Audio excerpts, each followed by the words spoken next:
جملوں کا سٹرکچر ہمارا کیسے ہونا چاہیے، پہلے فعل آتا ہے، پھر فاعل آئے گا، پھر اس کے بعد مفعول آئے گا، پھر اس کے بعد جو ہے متعلقات آئیں گے، ٹھیک ہے؟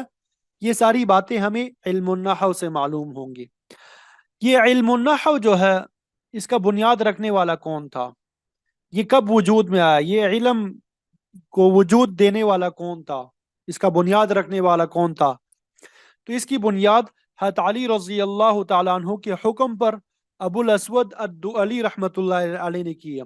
حضرت علی رضی اللہ تعالیٰ عنہ نے حکم دیا ابو الاسود دؤلی کو کہ یہ قواعد وغیرہ جمع کر لیں، تو اس طریقے سے اس علم کو مدون کیا گیا، اس علم کو بنایا گیا، ٹھیک ہے؟